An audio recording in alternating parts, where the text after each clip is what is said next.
Okay, so hi everyone. I believe I'm visible and audible to all of you guys, so please confirm. And yes, good evening to everyone. Quickly, everyone inside a chat, if I'm audible and visible. Okay, so fine, guys. Let's start. Good evening, Raj, Soumya, Vijay, everyone. Yeah, what about others, guys? Yeah, okay. So fine, everyone. So let me share my screen quickly and let's go into your badge and let's see. So what we have done so far. So yours is June, right? Okay. Now LMS and then so last week we were talking about databases, right? And I believe we have seen a very basic of the database so far. Very basic, I would say. Along with that, so if you'll go inside your LMS, you will be able to find out even an exam. So I think this exam is enabled for all of you, which you will be able to unlock in next 5 hour 23 minute, and you have almost like 6 days of time to attempt this exam. Anytime you can attempt this particular exam. An exam will be having like subjective, objective, MCQs, all those things. So everything is like available over here, and exam is going to happen based on the Python programming. So I have not included a database in that one, the exam which we are taking this month. So maybe next month obviously we are going to integrate it. So whenever you have a time, so I mean like 1.5 hour time, so maybe you can try to attempt those exams and you will be able to see your reports as well. So now continuation with the same chapter, the previous one, right? So in my last class I was talking about databases, so I'll just try to continue with the same thing with the database itself. And tomorrow there is a possibility that I will not be able to take a class because I'm going out at 3:30, and I have a doubt that I will be back by 8 p.m. IST because of Bangalore traffic. So I live in Bangalore, and I mean my work will be over by 6:30. I will say I will be having like 1.5 hour time travel time, but again Bangalore traffic is not reliable. So uh, I think I will not be able to take class tomorrow.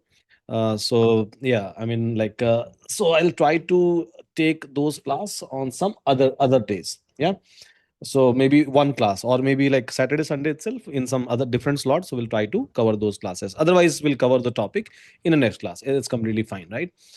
So that just a heads up for about tomorrow. So there is a chance, right? Because I'm not sure about like a traffic tomorrow. Tomorrow is Sunday, right? So everyone will be out, and again like traffic will be like mad in Bangalore at least. Okay, so that's the update. Now let's start with the class. So just try to open up your VS Code, and today I'll be talking about basically one very special kind of database called as graph database, and it's very useful. So when you will try to create a RAG, right, retrieval augmented generation kind of a system, or maybe a knowledge base, or maybe a a recommendation system, a modern recommendation system, or maybe a modern social media, if you will try to create. So everywhere you will be able to see this graph based databases, and I'm going to teach you this graph based database from a very basic, so that you all will be able to do things with me now inside my class itself, not like after the class. And along with that, so you will be able to even use it going forward, right? So like when we are going to use it inside our RAG application, because we are going to build RAG application where I will be using this graph, right? This particular like a graph database, which I'm going to teach you. So I'm going to use that particular part as well. Again, so graph based database wise, so I'm going to teach you fundamentals of a graph based database. Plus, I will be teaching you how to store vector into a graph based databases, and then how I will be able to do a semantic search inside that particular databases. So let's get started. So first of all, just try to create one folder inside your system. Maybe Super 30 June practical. I can open up this one itself, and then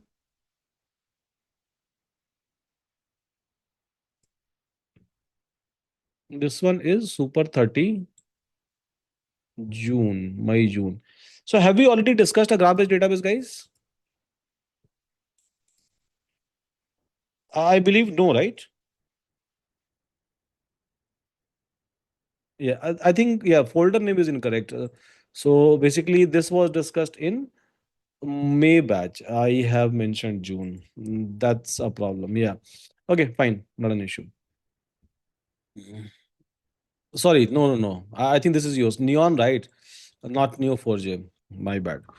So here, new file and Neo4j dot IPYNB. So let's talk about a database called as Neo4j. Technically, this database is a graph-based database. Now, what is different about a graph-based database? Let me tell you that particular part in a very first place. Then I'll start writing a code. So see, let's say we are on a LinkedIn, and you will be able to see that it is going to show you a first degree connection, second degree connection, third degree connection, right? So basically, if second degree means you are connected with someone and that someone is connected with someone, so this is basically a first degree. Then there will be a second degree, so you are connected with someone, that person is connected with someone, and then that person is connected with someone. So first degree, second degree, and then third degree for this particular person. For this particular person, this is going to be the first degree, you are also first degree, and then this is going to be the second degree. So everywhere, in case of a social media network, whether it's Instagram or maybe YouTube or Facebook or maybe like LinkedIn, you will be able to see that so everything is connected to each and everyone in some or the other manner, right? This is how information flows, by the way. This is how information is going to flow. So these are just example I'm trying to give you so that you will be able to relate basically. So what people have done, so people have created a kind of a spatial database, so where what you can do, you can try to store a data in a little bit different manner. For example, so if I'll talk about a SQL based database, so what we do, so we try to create a tables, right? And then inside a table as a row we try to keep a records, right? As a row we can try to keep a records, and then based on the indexing, so we can try to do a search operation over there. And then if there are multiple tables, so we try to use a constraint. So we try to use basically a primary, foreign key, and all those things constraint. And then we try to establish a relationship between a table at the end of the day. So this is how this table is related to this particular table in one to one, or maybe one to many, or many to one, or many to many relationship. So this is how we try to establish all of those things in in case of a SQL or a structured data whenever we are going to store. Then we have talked about a MongoDB. So in MongoDB, we were trying to store a data inside a collection as a document. One document is equal to one JSON file in a layman manner. You can try to say, right? So one like a document we were trying to store. This is how even Cassandra is going to work. So we can try to store the data. We can try to even search the data based on the indexing and all those things. So okay, fine. So and this is what happens in case of a NoSQL. NoSQL means not only SQL, and inside that, so there is a category inside that which is called as document-based database, right? Document-based database. MongoDB, Cassandra, all of these databases are technically a document-based databases.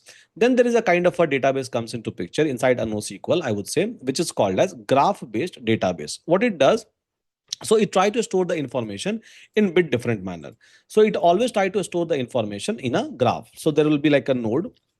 So these circles are nothing but these are the nodes, right? These are the nodes, and then they will be connected to each and every one, maybe by some of the other relationship. So this arrow is representing basically a relationship, right?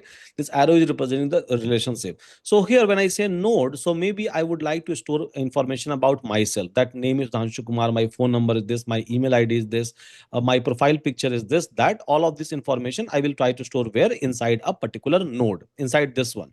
And then there is another person, let's say Raj, from our batch. So his information will be available over here. Now how we are connected. So let's suppose this is a Sudhanshu Kumar, Sudhanshu's profile, and this is basically a Raj profile. So how Sudhanshu and Raj is connected? So Sudhanshu is basically teacher, right? Teacher. So this line, this arrow is basically representing the relationship between Sudhanshu and Raj. That this is how Sudhanshu and Raj is connected. Then maybe like this is here we have Vishal, right? We have a Vishal from our batch, right? So we have a Vishal over here. So basically here, so Raj is connected to Vishal. So who is Vishal, by the way? So Vishal is Raj friends. friend, right? So I can try to update a relationship between Raj and Vishal as a friend, or maybe as a colleague, maybe as a batchmate, right? In this particular place.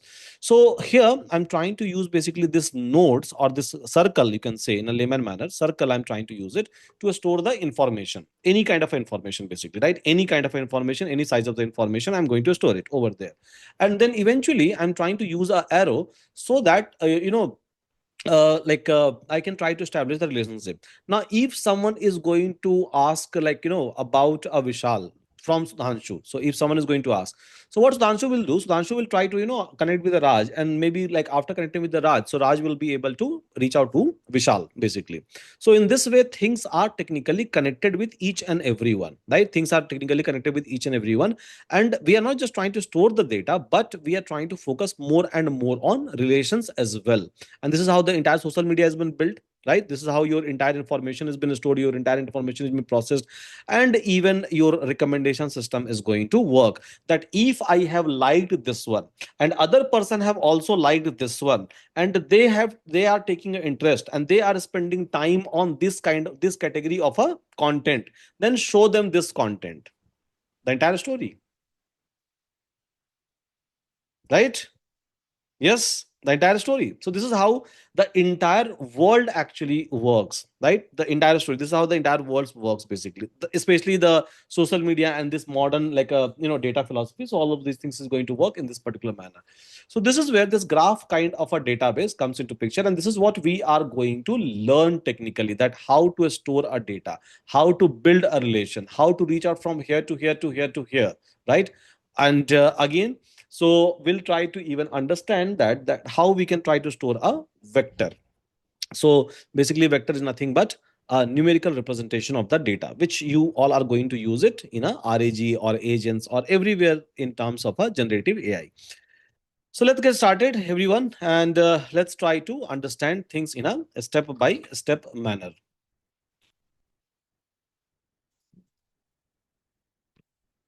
So here, first of all, guys, do one thing. So I'm going to ping you one link, and just go over there and try to login. So just try to do a Google login. That will be suffice. So here, right? This is basically a neo4j.com. Yes, and we all are going to do a practical. So no one should just watch no one should just attend the classes or lectures. All of you are supposed to do it with me. I'll keep on pasting a code as and when required.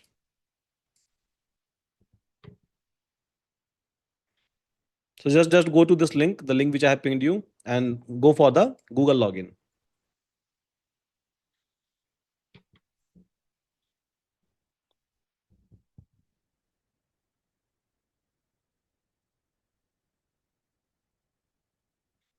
Now, once you are going to do a Google login, done, everyone? Are you able to see a same page as me? Quick, quick, everyone, quick. You should not take much time. Just like one tap login, Google login. Yeah, same page. Fine. These are just a form kind of a page.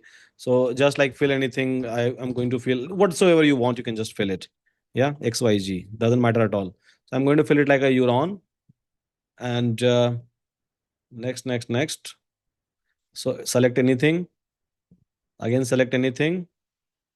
Again, select anything. Create a free instance. Then it is going to give you an option called as create a free instance. Now click on this create a free instance immediately.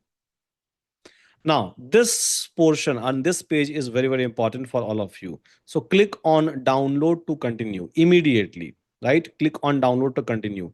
And here, so you will be able to see what? You will be able to see downloads. And once you are going to open up your download, you will be able to see this kind of information. So this URI, which is very much required, your username, very much required, and password. So these three things are actually required for us to access our entire Neo4j and to do any kind of a operation inside a Neo4j. So you just need three things, right? But yeah, download it and leave it. It will take some time, maybe 2-3 minutes at max it is going to take, and then your instance will be ready, and then we can start doing a practical. So I believe all of us are on the same page. Yes, guys, same page. Yeah. Okay. Great. This is going to be fun, by the way. This class. I mean, you will see like how a graph based database actually works, how we create a like a relationship in between. There is a language called a cipher language we are going to learn today, and it's very like easy to learn kind of a language. Okay, so now you will be able to see this entire page, and you will be able to see a lot of tab on your left hand side, the way I'm able to see it. So get started, and then there is something called as developer hub. There is something called as instance. It's a free instance, by the way, and you're not supposed to pay anything basically for this one.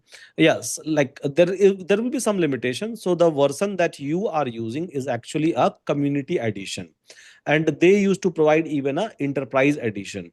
So here you will not be able to create multiple databases. They have created one database for you, which is a default one, and you will be able to use only that, which is more than enough, by the way, right? In an enterprise edition, so they give you like all the flexibility in terms of creating a database, but it's not required. I mean, like we can like live with it. It's completely fine. So just try to get into this studio, and inside studio, if you will come to query part, so if you will try to check this database information, as of now everything is blank, right? Everything is blank. We have not done anything, right? We have just done these things for the very first time, and our instance, free instance, is only running up and running. So we are now going to use it. So this is your Neo4j system, this is your Neo4j portal, which is going to help you out in terms of creating like a data, storing the relationship in between those data set. Eventually we are going to do that now. So as we know that any kind of a SQL system, they understand SQL programming language. Structure query language is a language, right? Again, it is going to be different a little bit. It is going to be different in case of Oracle or DB2 or MS SQL or MySQL. It's not going to differ much, but yeah, some syntaxes is going to differ. Again, so if I'll talk about a MongoDB, so they have their own pattern of writing a syntaxes when we try to store the data. We have already seen that in my previous class. Similarly, so here in case of Neo4j, so they have their own language by which you will be able to deal with Neo4j, and that language is technically called as Cipher. CYPHER, cipher, basically.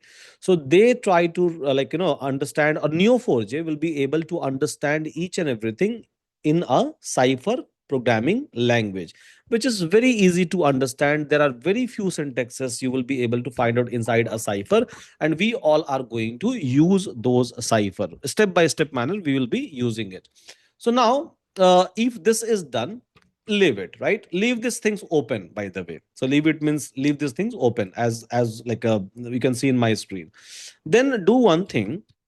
So go to your Jupyter notebook, and then inside this Jupyter notebook, try to call this pip install Neo4j, so that it will be able to install Neo4j. Okay, great, done, right? Fine. So now just try to install, just do pip install Neo4j, that's it. Done, everyone? I think everyone's instance must be up and running, right?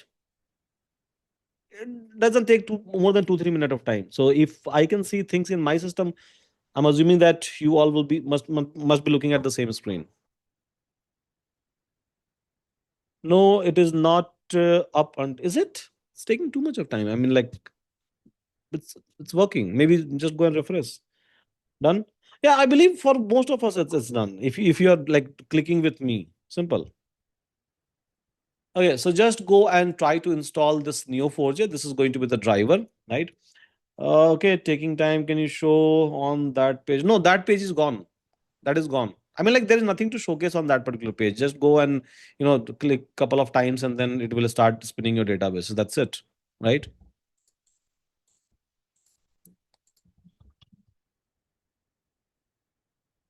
Now, so once this part is done, right? Once this part is done, once you are able to install this entire things, then try to call the Neo4j modules. So how you will be able to call Neo4j modules?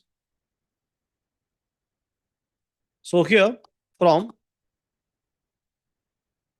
Neo4j and Neo4j. Yeah. So try to import what? Try to import something called as graph database, basically. So this is the import that you have to do it. so that you will be able to do all kind of operations. So just try to import it. And if everything is up and running and working, it simply means that Neo4j installation is done properly. If this is not working, if there is an error with the import, then there is some issue with the installation. As simple as that. Yeah. Okay. So this is a import that I have to do. Now what I will do, so first of all, I have to establish a connectivity. Without connectivity, I can't do anything, right? So I have to establish a connectivity. So in terms of establishing a connectivity, simply do one thing. I told you we need these three things. So just copy these three things: Neo4j URI, username, and password. The one that you have downloaded at the time of creation of the database, and keep it inside the string. So just like put it inside the double quotes, all these three things. Okay. So this is my credential. Now with the help of this credential, I will be able to connect to my Neo4j. And you must have downloaded that at the time of spinning your database. So just you have to use that. Three things is required, like I said: URI, username, and password. So URI, with the help of this, I will be able to reach out to my instances. And then I will be able to use this username and password to log in into my instances programmatically, right? So these three things are technically required. So just copy yours and put it inside a string, double quotes. Now, once this is done, once I have this particular part, so now let's try to call it. Let's try to basically call it. Let's try to create a object of it, connecting object for this one. So to do that, graph database, and then inside this one, so you graph database, database database, you have to call driver driver. So just call the driver, and then inside this driver you have to pass basically a Neo4j URI. Copy, paste Neo4j URI, value is already there, right? And then you have to call a variable called as attach, attach, attach. So attach is equals to what? So attach basically, or it's a auth. So it's already showing me the hint. It's a auth. So here I can try to call auth, and auth wise I can try to pass what? I can try to pass both as a tuple. Neo4j username, comma, Neo4j password. Neo4j password. Now this will keep my driver ready. Very, very simple. So here I can try to store it inside a variable called as driver driver, because I will be like looking at this one again and again and again. So here, driver string I have connected. So where I have already passed a Neo4j URI, this one, auth wise, username and password, I'm already able to pass it. So this driver is already created. Now it's time to check the driver, whether my driver is working or not. So driver driver dot verify. So there is something called as verify connectivity function. You will be able to get it. So just try to call it. And yeah, so if it is like, uh, not giving you any kind of a error, it simply means that everything is okay and you are able to reach out to your Neo4j. Very, very simple. Yeah. So if it is not giving you any kind of a issue, still you will not be able to see anything inside your Neo4j. Everything will be blank. We have not ingested any kind of a data. We are just trying to test our connectivity over here. Make sense, guys? Are you able to connect, and are you able to verify the connectivity? Yes. Okay. Vivek is saying yes. What about other? Santoshi. Okay, fine. Great. Next. Quick, guys. Quick. It's not that tough. Everywhere we have done the same thing, right? With MongoDB also we have done the same thing. Like we have connected and then we have started the operation. With MySQL we have connected, we have started the operation. So everywhere pattern is same, right? Pattern is basically same till this point. You have to connect, you have to test it, and then you can start doing a job, storing the data, connectivity, CRUD operation. So create, update, delete, all those operations, you will be able to do it. Yeah. I'm already taking time for installation. You're still here? I think you are very slow. I think you should pick up the pace. Yeah. Okay. Now here, so as we are able to verify the connectivity, so then what we can do? So then we can now start using this connection to write a query. So first of all, I'm going to show you that how to store the data, right? I told you in the beginning itself that there will be two things. Majorly, there will be two things, right? So there will be a node and then there will be a connection. Simple. So in a node, I can try to store whatsoever data I want. Yeah. So you can think in a manner that there is a table. Let's try to relate it with respect to a table. Yeah, I mean, just for understanding purpose, don't come and tell me tomorrow that you told that this is table. No, this is not table, by the way. Database is different. It's like a way it stores the data is different. So just for the understanding purpose, just to make you understand, I'm like giving you this example. So in a table, whenever you are going to store the data, or in Excel sheet, whenever you will store the data, so there will be column 1, column 2, column 3, and so on. Then there will be like a row 1, row 2, row 3, all of these things, right? So row wise we are going to store the records. You can think as of now that one node is equal to what? A row. There can be multiple columns, right? Hundreds of columns, and row will try to provide a data for all of those columns. Basically one record, one row is one record, right? One record, one information. So you can think this node as that, right? And then the primary key constraint and the foreign key constraint that we use to use it to establish a connection between two tables or multiple tables. You can try to think it as a relations as of now, just as for analogy, but not in reality. So here, what we are going to do, so we are going to create now a node, and inside that node, so we are going to store some sort of information. Only node we are going to create. So let's say for that, I will be writing a query, and this query is called a cipher, basically, name wise, which is very, very easy, just like writing an English query, right? So just like writing an English, by the way. So triple quotes, open, close.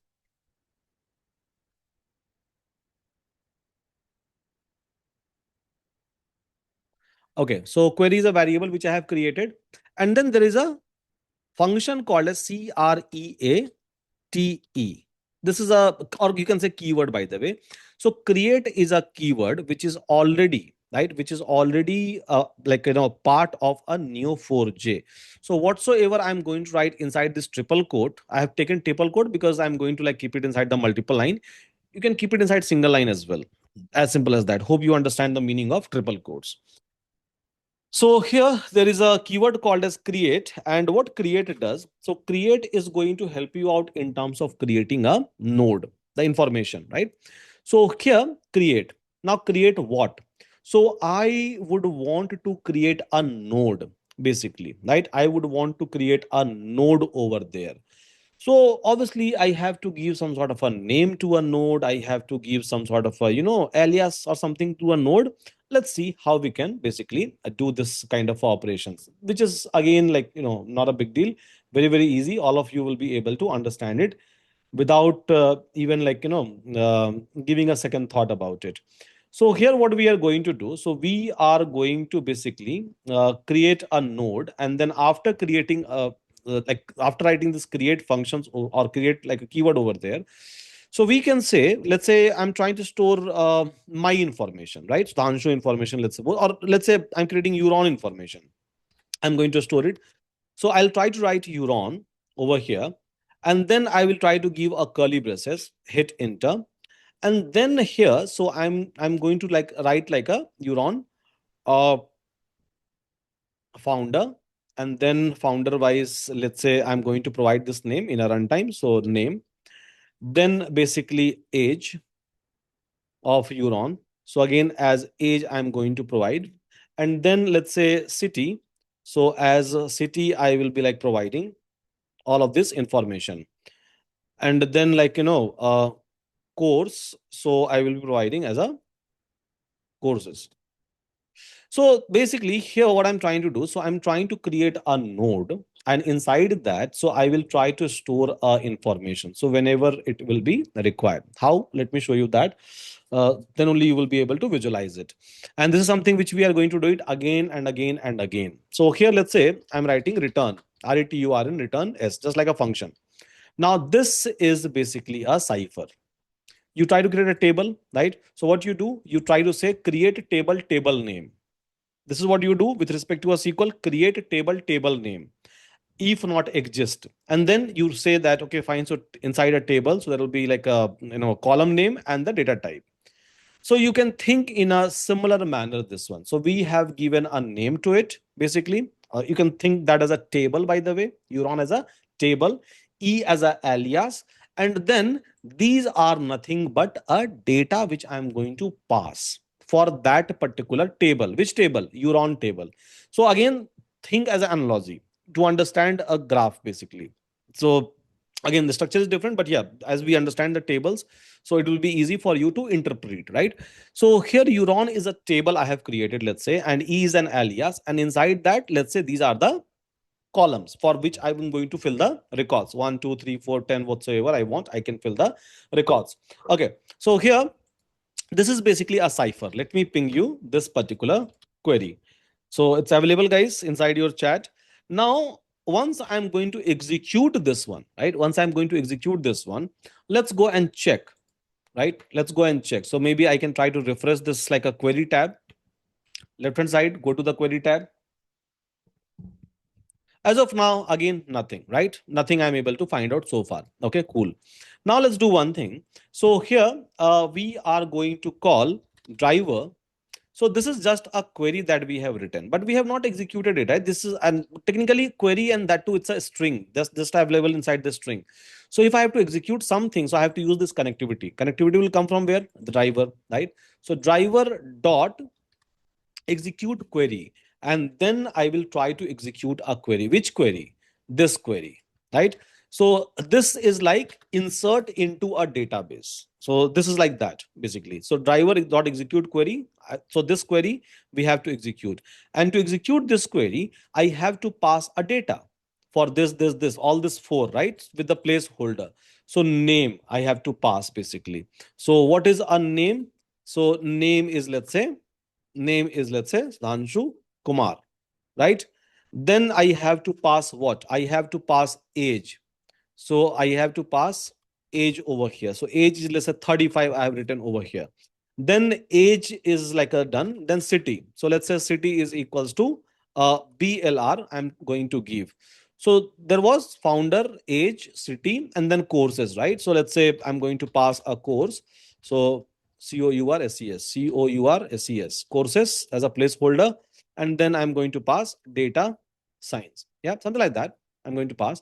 So now if I'm going to execute, so basically I'm trying to execute this query, right, which is a create query, which is going to create my node, by the way, and then it is going to insert this data. It is going to insert this particular record. Execute it now, right? So execute it now, and then execute it. What is the error which I have received? Let me check. Node client sentiment message invalid, return input expected, graph pattern, RETURN, return, and return is what? Oh, sorry, return E. E is the alias, right? Now my error must return expected graph pattern. So skip offset column line number 9, column 1, offset 100. My return looks good. RETURN. Oh, spelling mistake. TURN. Return. RETURN. Yes. Okay. Execute now. So now done. Executed. Right. This one. Let me ping you this part as well. So here, basically, I have executed this. Now, if I'll go to my database and if I'll try to refresh it once, so you will be able to see something now.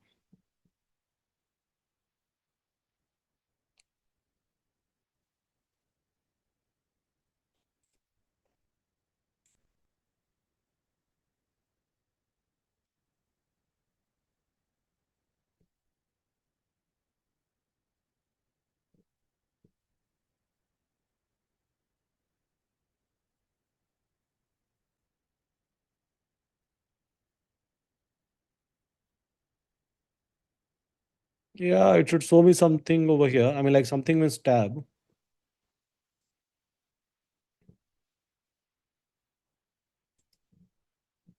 Evaluate record element ID. So here I can see it is returning me property city BLR founder this.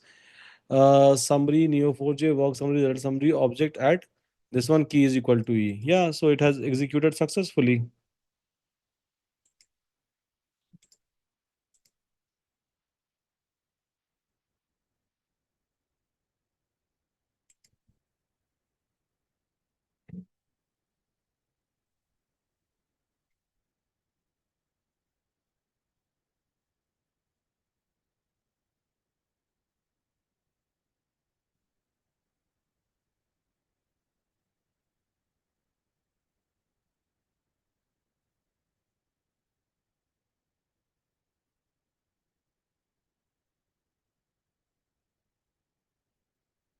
No, no, instance is already connected. If you'll go here, right? So it's already up and running. So it's already like query, and it's already connected, by the way. By the time you create, okay, fine. So I've just executed this, this one for once, and then now it will show. So only for one time, right? Now it will show. So here, basically, what we have done, so we have created a node called as, sorry, we have created a table called as Euron, right? This is called as node in case of basically like a graph with Neo4j, right? So we have done that. I have executed two times, twice. That's the reason. So two, like, circle or two node you will be able to find out. So this graph, you can even check it inside a tabular format. So these are the records, record number one, record number two. You will be able to see it over here. Now, this is my Euron, right? This is my Euron. And here, so, if you are going to click on this node, you will be able to see all of these information. So whether it's a age or city or courses or founders, each and everything you will be able to see it. And by default, it is giving an ID. You can also give an ID. So you can also give an ID over here. There is no issue about it. But yeah, so by default, it is trying to give an ID. You can even try to create your own label for a particular node. As of now, it is trying to take based on the alphabetical order. So it is going to show you like age is on the top basically. But yes, it will be able to understand each and everything, and I can like change whatsoever I want from my side. That's basically possible. So here, right, so here if I look into one node, so this node is holding all of this information. Again, this node is holding all of this information. Now likewise, the way we try to ingest a data, we can try to ingest a data in this particular format, name, age, city, or courses. If I would like to create some different kind of a node, let's say I would like to create a node stu student kind of a node, right? And then here, so name, I would like to like name, a city, courses, and then return, execute. And then what you have to do, so driver dot execute query, and then here query, which is the above one, and then I can try to pass all the information. So name of the student, let's say uh, Raj, right? So name is equals to Raj. And then what I can do, so I can try to use age. So age is equals to, let's say, 30. And then I would like to store maybe a city. So city is equals to Delhi, let's say. And then basically I can try to courses, basically super 30, let's say. Courses is equals to super 30. So here I can try to execute this one. And after execution of this one, I can go here and I will be able to check that it has created a new table called a student, right? New table called as, because I have run create, right? So new table. I mean, like when I say table, don't think that as a table. I mean, like think in a different way. So here, and then here you will be able to see that it has basically created this. And if you will go here, you will be able to see a name, core, city, age, all of these things, and IDs. So this is something which I'm trying to store inside this particular node. Not just one information I'm trying to store multiple informations over here for this particular node. So this node belongs to whom? This node belongs to a student. This is basically a graph visual. I can even look into it as a table. So one by record by record, it is going to show you. I can even go and look into this one as a raw format, which I mean will be difficult for you to understand, by the way. So this is how I am able to store information. So now I know that let's say if I have one row, one record, how I will be able to store that information. Right, everyone? Yes. Can I say now we know it?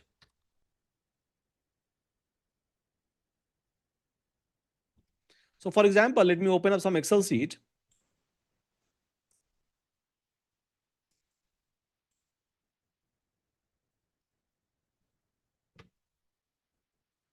So, let's say inside this Excel sheet, I have a table.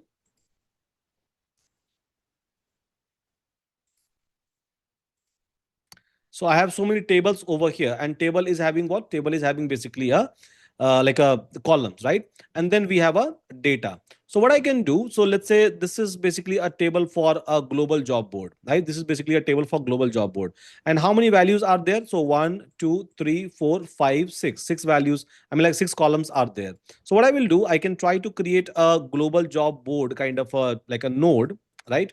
And then I can try to, so here I can come and then I can create a cipher. This is basically my cipher, and I can try to create a global job board. This name I will try to create, and then all this column name I'll try to give it over here, and then one by one, or even in loop, right? I can read all the data information once in one go, and then in a loop, so I can start inserting all of those data. So every record or every row will become one node inside a particular table. Can I say that? Yes, can I say that? Yes, everyone? Yeah. So basically, I can try to do in this particular manner.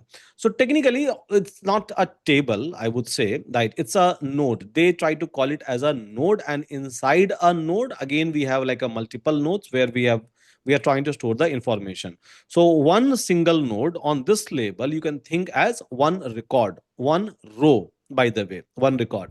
Okay, so if we are able to understand how we can create a row, so if someone is going to ask me that try to ingest this entire information in a graph database, I believe I can store it, right? I can even like write one single script, and one single script or one single function, it will read the entire Excel sheet and store each and every information. So one node for this one, then startup and VC hiring. So we can try to create another one for AI companies. We can try to create another one for remote first companies. We can try to create another one for a big tech companies. We can try to create another one, and in this way, like we can store the data, and then eventually based on the relationship we can create even a relationship. That is practically possible. Now, so node, now we know that how we can create a node, and then how we can try to store a information. Now let's do one thing, right? Let's do one thing. So let's try to create basically like a 4 to 5 node inside a particular main node, by the way, right? And then let's try to execute a query over there. So here what I will do, so I'll try to create basically a student's record, the student's record, and I'm going to create a multiple one, not just one record, multiple one. Let's try to create it. So here let's say we have a name. So we have name, and we have name like Santoshi over here. Then we have a age. So let's say age is basically 24.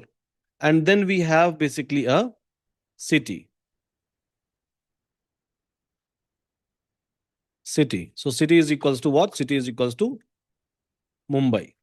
Okay. So record number one, I have created. This is my very first record. Now I'll try to create a second record. So I'm creating multiple dictionaries, by the way, multiple records, right inside a list, so that I can run through a loops, and then in a one single go, I will be able to ingest all of those records. So here, let's try to take Vijay. So name wise. So basically, it's a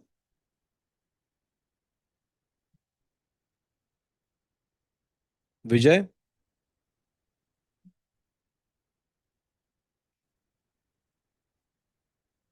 Age wise, basically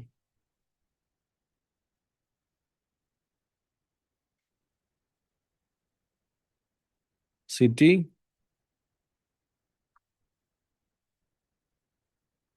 Okay, so second record I have created, and then let's try to create another record. So name wise, Satvik,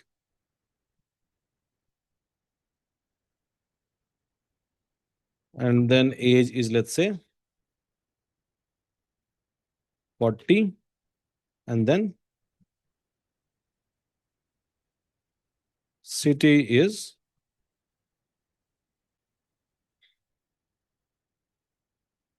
Pune. So technically, we have three records over here, like a three rows, right? So name, age, and city, for all of these three records we have. Now I have to ingest this three record all together. In one single go, I have to ingest all of these records. How I will be able to do that, right? How I will be able to do that? Very simple. So I'll try to run through a loop. So first of all, I'll extract this, ingest. extract this, ingest. I think there is extra comma. Okay, so extract this, ingest, extract this, ingest, extract this, ingest. Simple, right? So this is something which I'm going to follow. So here to do that, let me create one main node or table kind of a structure. So I'll be using this cipher query itself, that template. And here students S, right? Name, age, and city. So name, age, and city. Course is not required, let's say. Fine. So now this is the query. So where it is going to take name, age, and city. What I will do, so I'll try to basically write for I in students. So now this students is what? A list. This is basically a list, as you can see, right? So students. So one by one, it will start extracting the data. Very, very simple. This is what it is going to do. So I is equals to, in a very first iteration, I is equal to this. Second iteration, I is equal to this. Third iteration, I is equal to this one. So I will be this as per the iterations. Okay, fine. So now what I will do, so I'll try to basically write driver, same query, basically execute query, driver dot execute query. Now, which query I would like to execute? So query itself. What is my query? So query is basically, what is my cipher? Cipher is this one. So it is trying to create this student like a table kind of a things, and then there is a three placeholder name, age, and city. So I can try to give pass a values, and then I will be able to ingest some sort of a data inside those values. Very, very simple, right?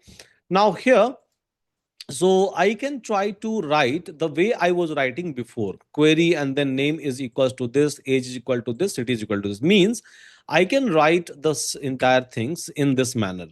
So name is equals to, means placeholder, name is equals to. So it is going to fetch I. Now what will be the value of I? So for example, if I'm going to run a loop over here, so for I in students, students, and if I'm going to write print over here, print I, so what will be I? I will be this dictionary in a first iteration, this dictionary in a second iteration, this dictionary in a third iteration.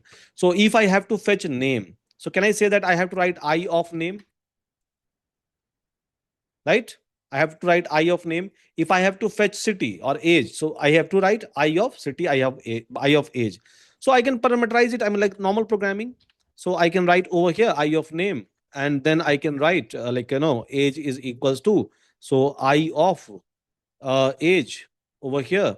I can try to write city is equals to I of what? So I of city, right? And it will be able to ingest those details. It will be able to ingest those records. This is one way of writing things. Other way is that I will simply write double static I. Is it going to work? Double static I. I think I have discussed about double static.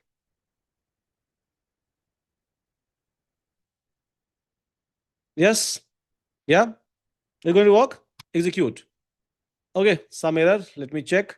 Neo4j, this message invalid, output expected identifier. Okay, somewhere some mistake I have done. Line number 7, column number 1. Okay. Line number 1, 2, 3, 4, 5, 6, 7.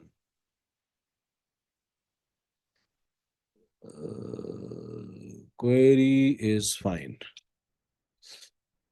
E student name as city, name.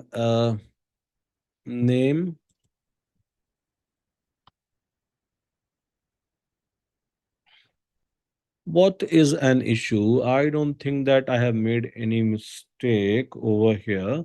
So query and then comma. Data. So this one is name Santoshi, age fine, comma. This is fine.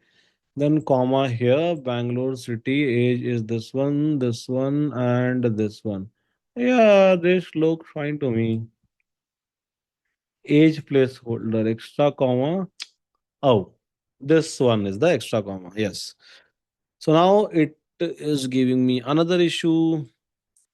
Invalid syntax. Again, there is some mistake, some spelling or something I have done. GQL script description, syntax error, access rule violation, then GQL status NA, messed this. Raise self and driver dot execute, query static. You need to change. Oh. Hmm.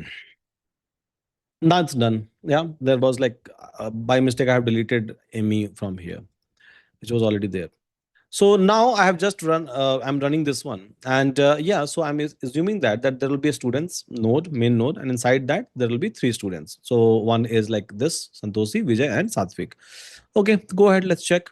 So I can go to this, and I'm able to see students S, right?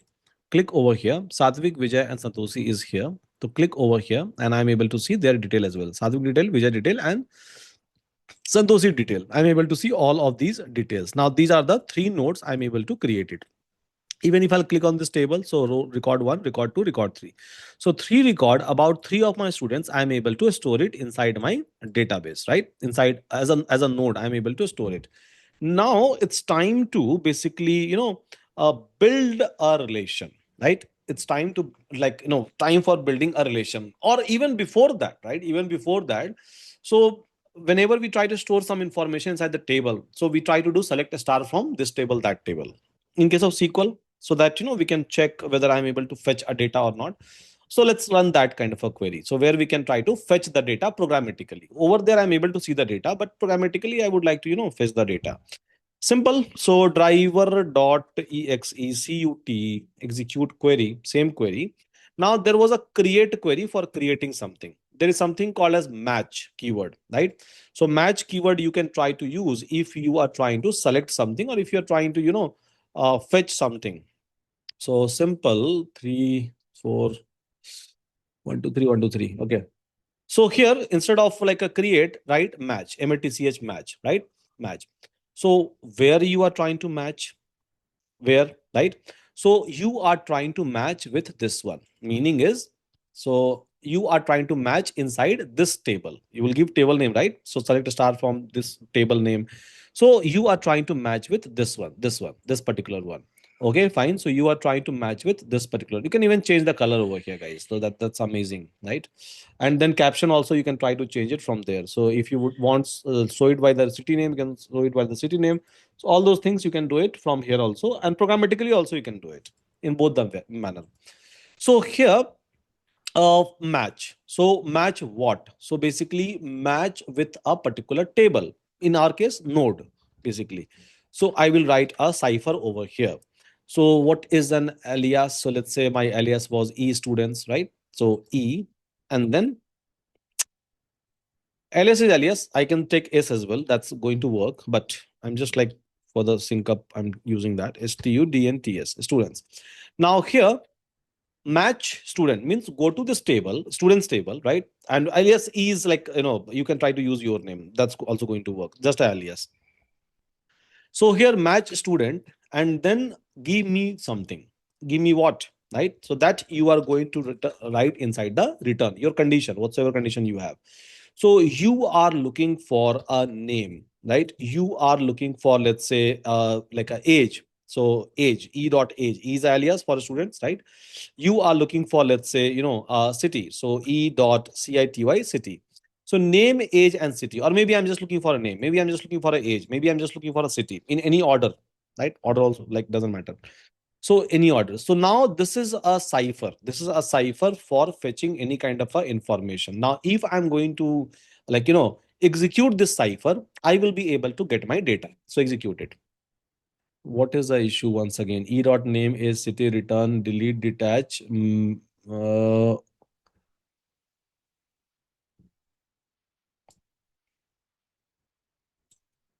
Invalid syntax. Driver dot execute query. Match e dot student, return e dot name. Oh, again spelling mistake in return. I don't know why I make it look, yeah. RETURN, return. So now it is going to return me something. So it has returned name Santoshi, age 24, is city Mumbai, record number one. Again for Vijay, it has returned me the record. And again for Satvik, it has returned me the record, as you can see.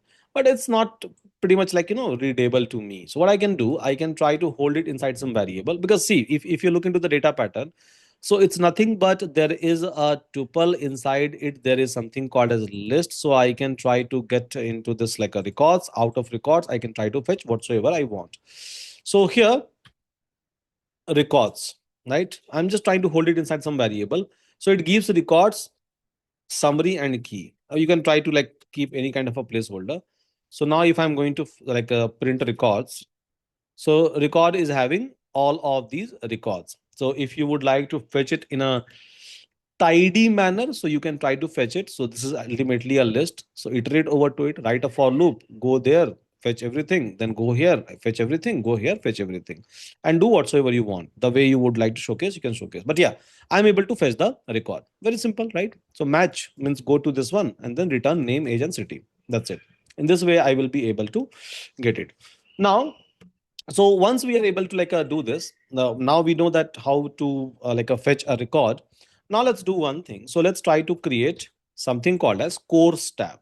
So I'm going to ping you this. So let's try to create a course node and then try to execute this, try to ingest this information as a courses.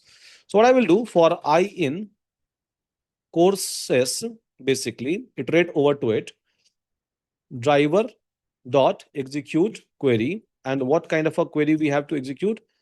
I would like to basically I would want to create basically one node, and inside that I would like to store this course information. Fine. Okay, so here I will try to call create what I would like to create. So I would like to create a node. Let me give an alias. So create what? So create courses node, and then inside this one, so try to store what? Try to store basically title and duration. These are the two things that we have to store. So title, title, placeholder is also going to be same, let's say. And then I'm going to store duration. So duration value is going to be duration, right? Okay, so this is my query, by the way. So this is the query which I have written in this particular place. And then basically it's running inside for this loop, and this is the end point of this one. Okay, this execute query. Course is fine. Again, it will give me an error. So here, yeah, now it's fine. So course duration title. And then data wise, same thing, sorry, double static and I. So one by one, store the data. I store the data. So I'm just trying to optimize it. This is my cipher, and then I'm trying to store the data. I'm trying to store the information, all the information which I'm trying to fetch it from this courses, which is nothing but my list. So fetch this information, store it, then this, then this. Same as above. So execute it. And now I think everything has been executed. I'll go to my this one, and then there is a courses, right? And I have created a Gen AI course. Their duration is there. Data science course, their duration is there. Python course, and their duration is there. So now we have a student tab, and then we have a courses tab. So we have all of this, nodes which I have created. Now I would want to establish a relationship, basically. So I just wanted to create a relationship between some of these things.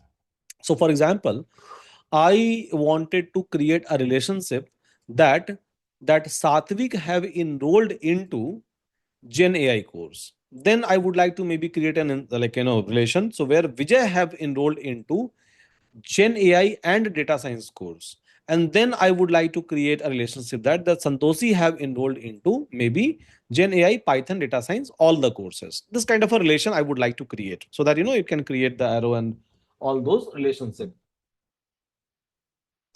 So if I have to create those relationship, right? If I have to create those relationships, so how I will be able to create it? Let's try to understand. That's also very easy, by the way. So here,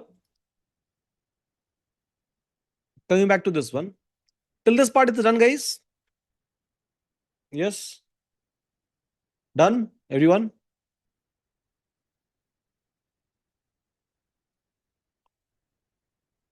I have just pinged you, so you can execute. Can you explain why create inside the for loop? See, last time what I have done, I mean, like I have not done anything different over there, right? So last time I have called a query. Where? Same place. And query I have written where? Here. So this time I have just copied this. and paste it here, right? That's the reason I told you, and even I have given a feedback. So when I was going through your Python lectures, Python recording, so most of you, apart from like some of you, so most of you, what you guys are doing.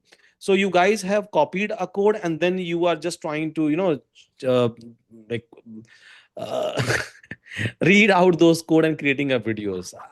I never said that, right? I said that at least for Python, 2 3 week, right? You have to type. This is a time where you actually learn, and this is a time where you actually get a coding literacy. Many of you are not doing it, and now see, you are struggling with for loop as well. Just imagine what will happen when you will start yielding, or when you will start writing a 10,000 line of a code with the help of AI. You will not be able to understand even over there. Although if you look into the code part block by block, it's very simple thing. Code is like a beautiful story. Believe me, code is just like a beautiful story. If code is written in a structured manner, right?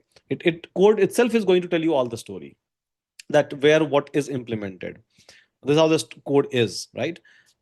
But yeah, at least like 2 3 week you have to spend, you have to type. I have given the feedback. Look into those feedback. Those who have not submitted, so obviously you have not received the feedback, but those who have submitted, go and look into that. I don't want you to read out the code. Even kids can do it better than you. So I want you to type a code at least for 3 to 4 weeks for this entire Python playlist. After that, obviously, you are going to use AI. I don't mind. I'm going to encourage you to use AI, but not during Python. Okay, coming back to this one, guys. So here we have created a course tab. Now I'm looking for a relationship that this person is into this course, this person is into this course, this kind of a relationship I would like to create. So think in this manner that we have two tables. One is a student table and one is a course table. And I'm trying to establish the relationship, right? Just like a table. So here, what we are going to do, so we can write a query over here, driver dot execute query. And what is the query we are going to execute? So let me write down the query. So here there is a keyword called as match. I have already shown you that keyword. So match means whenever you have to fetch a record from your nodes, so you will be able to use a match, and then you can write a condition that match this one and then give me this data.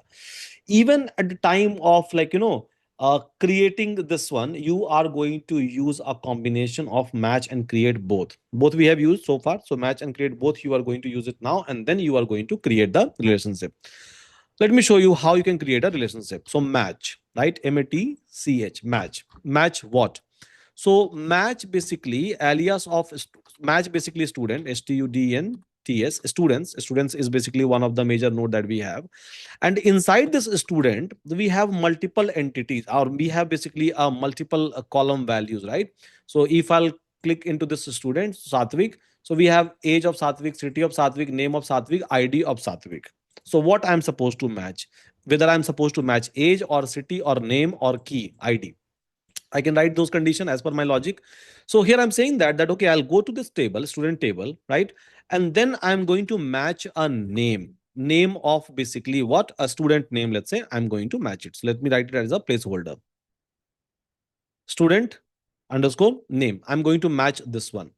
And I'm going to match not just a student, I'll even go to a course table separately, and I'll try to match. So let's say course table alias is COURSC, course table. Yeah, courses table actually. Courses node, yes. Courses is the actual name. Fine. So I'll go to courses table, and then from there I will try to match what? So inside a course we have title and duration. I'll try to do a matching with title, and then at the rate title as a placeholder. TITLES. Title as a placeholder. So I'll go to student table, I'll go to course table, and then I will try to match student name from the student table, and then I'll try to match a title from a title table. And then I will try to create a relation. So this is going to be cipher. This is my cipher, right? So then I will try to create what? Create. So this time I'm not looking for creation of the table or node, by the way. This time I'm looking for a creation of a relation. So there is a way to create a relation. So I have to create a relation between what? This table and this table, or this major node and this major node, right? Student and courses. This is a relationship I have to create. So what I will do, create, and there is a special formula or a special like type by which we try to do it. So we can write an alias for the student. So we have to basically create a relation between S. S is an alias of what? Student dash, and then relation you are going to define always inside a square bracket, right? Square bracket. So E is again an alias, and what is the relation I would like to establish? So I would like to write that relation name is something which I can define, I can name it enrolled into. So this is a relation name which I have written, right? So student S is having a enrolled into relation. Again, this is my name which I have given with what? So arrow, basically direction matters, basically from where to where things are like flowing, that matters. So this is having relation with what? A course, a course. So here student name whatsoever I'm going to call, and then title whatsoever I'm going to give, it will automatically create that relation between those two nodes. Automatically it is going to create that particular relation. Now this is technically my cipher. This is technically my cipher. Now, query or execute. So this is my query. I can write it outside, store it inside the variable. I can write it here and keep it here. Doesn't matter at all. At the end of the day, it's a string, multi-line string, which I'm using, right? Now I have to execute it. So to pass that, I have to pass the data. So let's say I would like to, like, write the student name. So student name, I'm saying that my student Raj, who is a part of a node, right, is enrolled into courses, let's say data science. So this is the name. So here title is equals to data science. Now, once I'm going to execute this, what will happen? Right? What will happen over there? So it is going to create a relationship automatically. Right? It is going to create the relationship between Raj and, if everything is correct. Sorry, there was no Raj over here. There is a Vijay, Satvik, and Santoshi. I think Raj, I have used it before. So Vijay, let's say. So now here you will be able to see a relationship. What is the relationship name? The name which I have given enrolled into. Now, if I'm going to click this relationship, can I say that now we have this relation? So Vijay is enrolled into what? Vijay is enrolled into a data science. We have this relation. Now we are able to create this particular relation. Make sense, guys? To all of us? How we are creating a relation, by the way? So now anyone can come over here and click on this relation, and then they will be able to check. I mean, like, this is just a sample which I'm showing you. This is how even a thousands and thousands of relation you will be able to create. If you're able to create one, you will be able to create a complete bev of the network, right? Bev of the graph. So here, Vijay, I'm able to hold the data. Then here for a particular course, I'm able to hold the data. And then eventually I'm able to establish even a relationship in between, right? Relationship in between. So let's say Vijay is basically like, enrolled into data science. This is one relation, right? Now I would like to like create a relation that Vijay is also enrolled into, let's say, Gen AI. So I will try to take Gen AI. Let me show you that. Gen AI, right? So I will try to take same query. Vijay is also enrolled into Gen AI.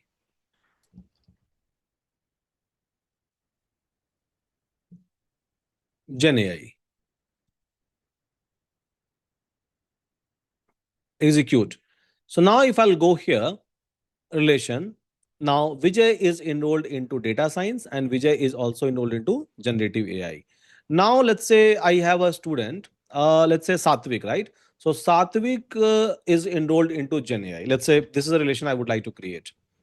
Satvik is enrolled into Gen AI. Not an issue. I'll copy the same, right? And then here, Satvik. What is the spelling? Sathvik. So Satvik is enrolled into Gen AI, executed. So now I will be having a relation. Satvik is enrolled into what? Gen AI, right? Satvik is enrolled into Gen AI. I believe my screen is visible. Font size is visible to every one of you. Yes, everyone.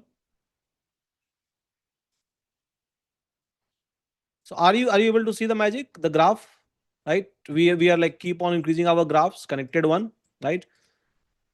Now let's say Santoshi, right? So we have like students, and here we have Santoshi. Let me copy the name, and here, so Santoshi is also enrolled into Gen AI. So I can go where I can go here, and Santoshi, yeah, so Santoshi is also there, right? So Santoshi is basically enrolled into Gen AI. Vijay is also enrolled into Gen AI, and again direction wise, right? And then Vijay is the only person who is enrolled into data science. Let me like let's say that Santoshi is also enrolled into data science. So like courses, data science. I'll just copy this word, and here, so data science. Let's say execute and relation. So now see, Santoshi is enrolled into Gen AI, and Santoshi is also enrolled into data science. And Vijay is also enrolled into Gen AI. Vijay is also enrolled into data science. Satvik, why should we should leave Satvik? Satvik is also enrolled into all.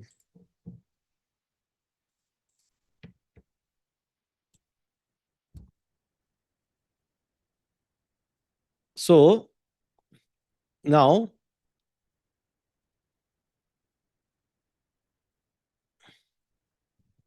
Satvik, I think I have done some mistake. Uh, Satvik, right? Satvik is also in a data science. Yeah, it should work.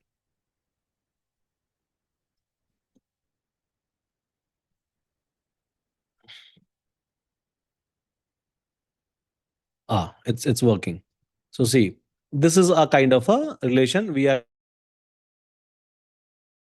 pointing twice, two times over here.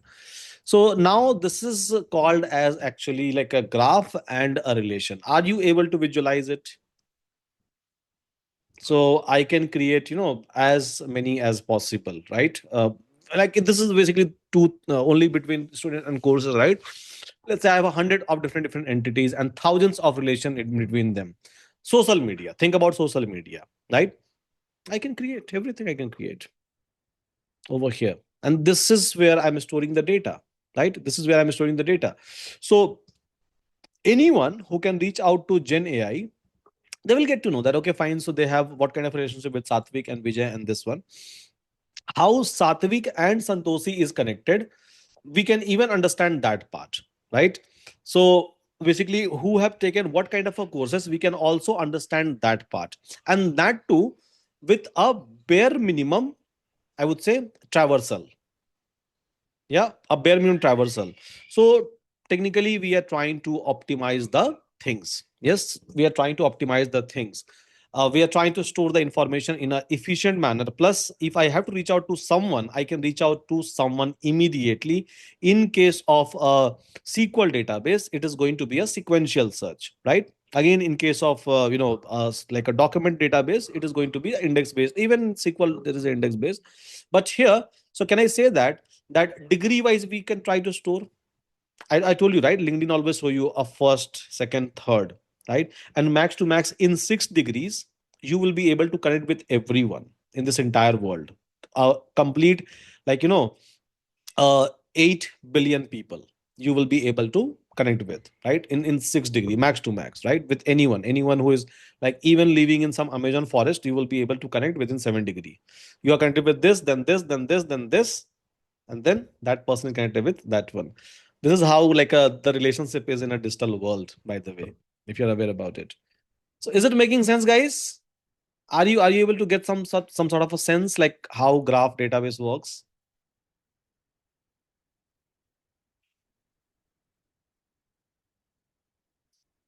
Yeah. So we are able to create a relation, right? We are able to basically create a relation, Now let's say I have to fetch a record based on the relation. So just like I have done some sort of a record fetch directly. So based on the relation, I have to basically fetch the records. For example, so I would want to fetch basically, a record based on like, students and then the enrolled courses. Based on this, I can write any kind of a condition in between as well. So what I can do, I can write like a driver dot execute query, and then here, so I will write my cipher. So I can write over here match cipher, match, match what?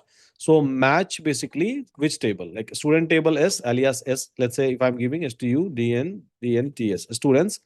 So match students based on what you are supposed to match, based on what relation you are supposed to match. So based on basically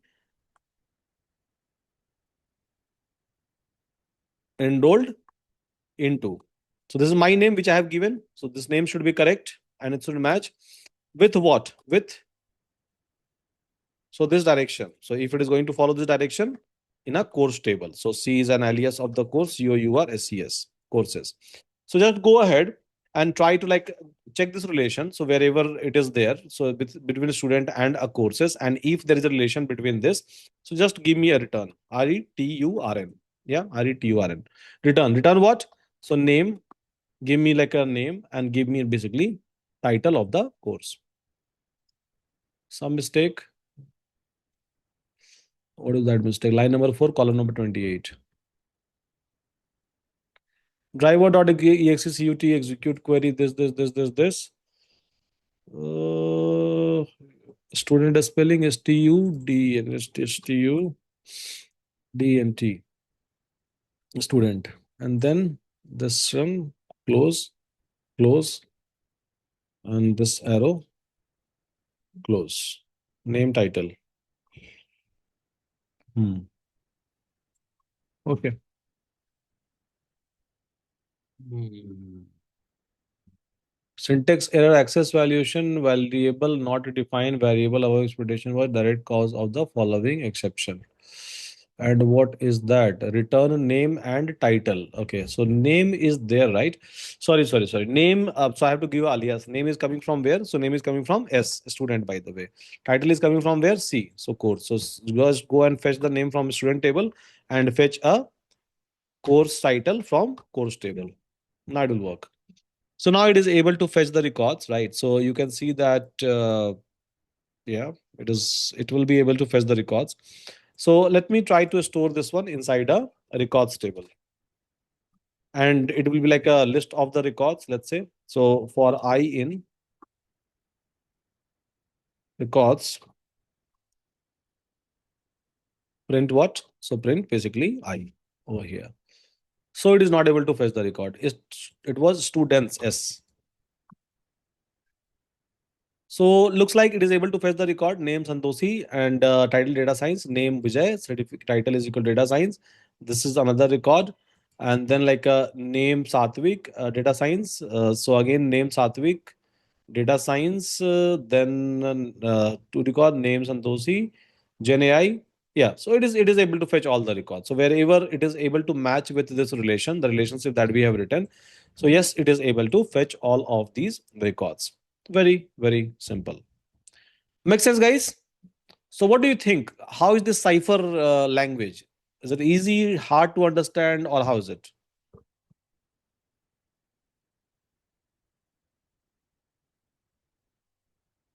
Yes, it's let's see. Anyhow, you will be using AI and you will try to generate it. But when you try to learn something, obviously you should learn everything in depth by typing, by doing it, and that's the reason. So I'm not even using AI. Otherwise, I would have used AI, and in 5 minute, right, whatsoever I have executed in like last 1.5 hour, uh, not even 5 minutes, 2 3 minutes, more than enough. But you will not be able to learn in that manner, right? So while learning, you have to like take this approach. After learning, so it's just once in a lifetime. Once you will be able to learn and connect each and everything, things are done, right? So fine. This is what we are able to do. Now we can try to update the node data, update a relationship as well. So all of these things, let's say, try to do it.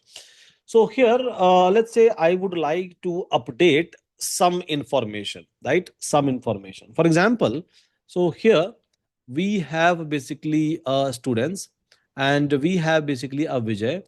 Vijay lives in Bangalore, but now Vijay is shifting to, let's say, Delhi. So I would like to update Vijay's cities basically, right? This is what I would like to do it. So I would like to, like, transfer Vijay from Bangalore to Delhi. Okay, let's do it. Let's transfer him. So to transfer him, we can write a cipher over here. So driver dot execute query, and then triple triple triple,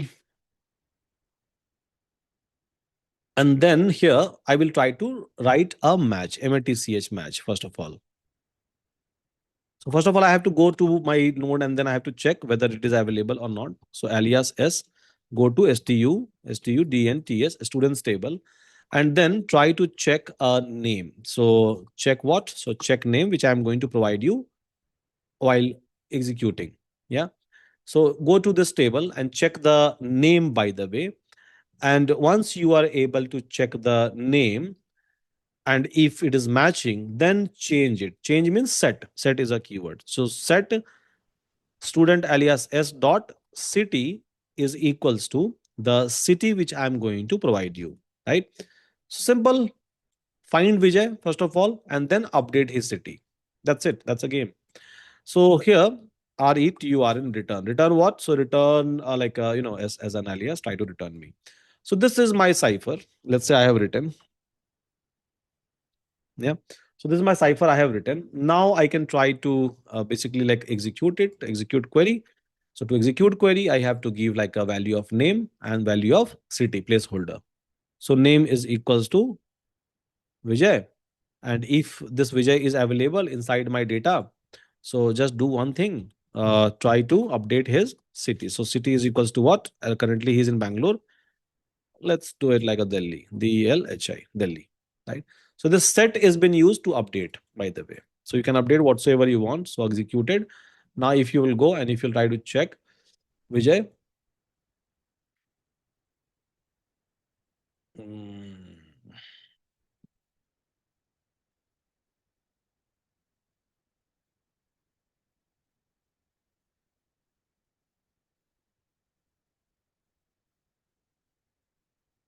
Okay, so students and then Vijay, Delhi. Previously, Vijay was living in like a Bangalore. Now he's living in Delhi. Simple. So I'm able to update that record as well. Vijay's record has been updated.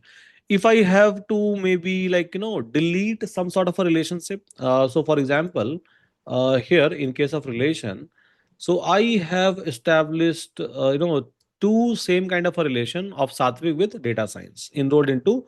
Sadhvik has enrolled twice into data science. This is a relationship which I have, enabled over here. Uh, I don't want that, right? I just want Satvik to be like having only one enrollment, right? So maybe I can try to delete something. So let's delete it. So let's try to delete the relation which I have created unnecessarily. So here, a simple driver dot execute execute query. And then again, if I have to delete something, so first of all, I have to find something. Yeah. So to find something, I have a match. So here I'll write match, match. Match what? So go to like a student table, students students table, and then try to check name. So basically I'll go and I'll find Satvik. So name and at the rate name. So I'm going to provide as a placeholder. So and then once you are able to find out this one, right? Once you are able to find out this one, then check his relation, this relation ANRO double LD enrolled into. So if this relation is available, so this student is this relationship is available with whom? With a courses, right? So the courses name which I'm going to provide. So C alias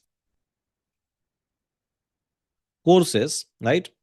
With a title which I'm going to provide you at runtime. So title title So this is the match, right? So if this is the case, when a name which I'm going to provide you is enrolled into a course title which I'm going to provide you, then simply do one thing, right?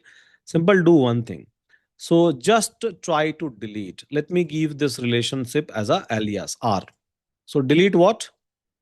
Delete R. Delete this relation. Wipe this out. So this is what it is going to do.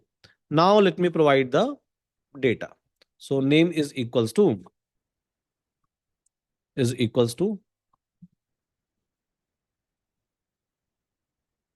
Satvik, and basically title is equals to data science. Data science. So fine. If everything is okay, then it will go and will delete the relation. So execute. Almost executed. And now if I'll go and check, now Satvik is having no relation. It has deleted both the relation, by the way. So basically I can even like create a check over there. But it has created both the it has basically deleted both the relationship with the data science, right? So in this manner, yes, I'm able to delete a Sattvic relationship with the data science. Very, very simple. Yeah. Similarly, so I can try to delete a particular node as well. So let's suppose I would like to delete a Sattvic, right, from here. So I can try to delete a particular node, or maybe like say, let's say Euron, and these are basically like waste node for me. So I can try to delete this particular node as well. Let me go and let me delete it. So here, driver dot execute query, and then what I would like to execute. So I would like to execute, first of all, right, triple quotes, and then query wise, cipher wise. So I can try to say over here that match what. So match basically Euron I would like to delete. Euron, right? And yes, so inside Euron I can try to provide what and all things we have. Let me check.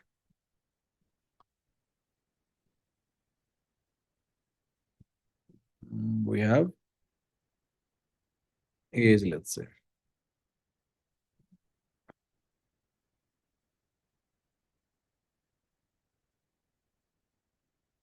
Age. So in that case, do one thing: detach, delete, detach, delete.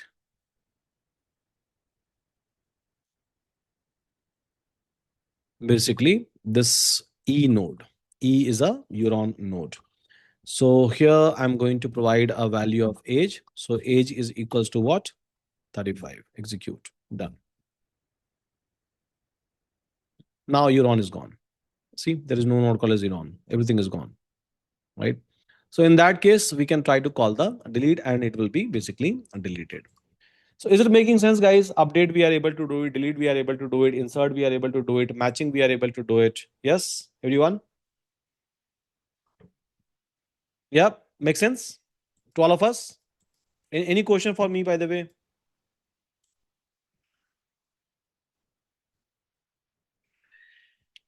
Neo4j is the only database using for a graph database in industry? No. There is something called as Kiku, Kika, kind of a thing. So again, you can try to use that as well, which can be used as a graph database. So Neo4j is one of the oldest one and the popular one, I would say. But the graph database wise, even inside AWS, you will be able to see Amazon Neptuna. So Neptuna is basically like a graph database.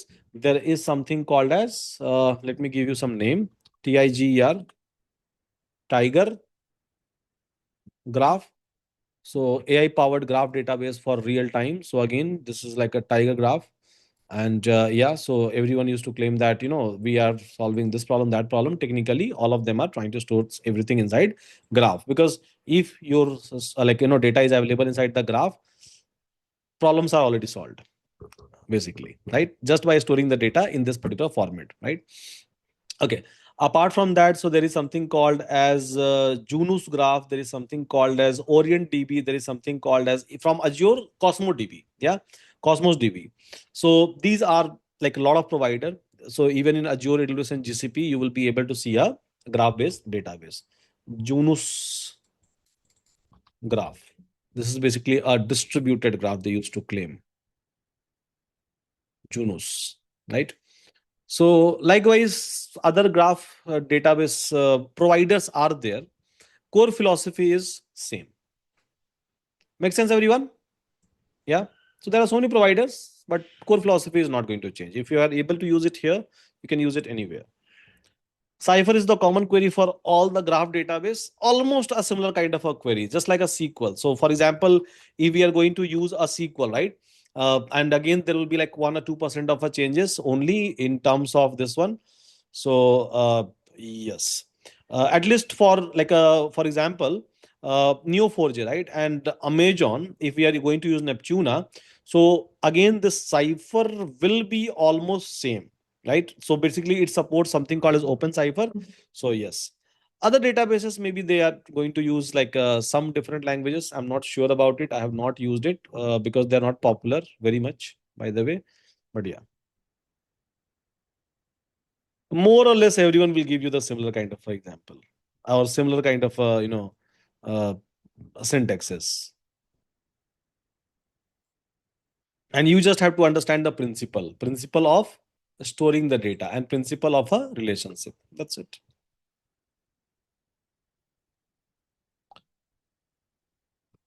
Okay, so shall I show you a vector storage as well? So converting a vector and then storing that into a databases, graph databases, by the way. Yeah.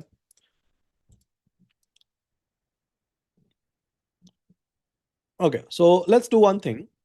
So let's try to store a data, a vector data basically, right? A vector data into a database. We'll try to do that one. Again, same connectivity, same like a Neo4j, we are going to use it. So Neo4j connectivity wise, it's not going to be different. I mean, we can use a same driver, by the way, right? So driver is already live. Let me take one thing. So I'm going to take this data. I'm going to ping you this data. So yes, this is the data.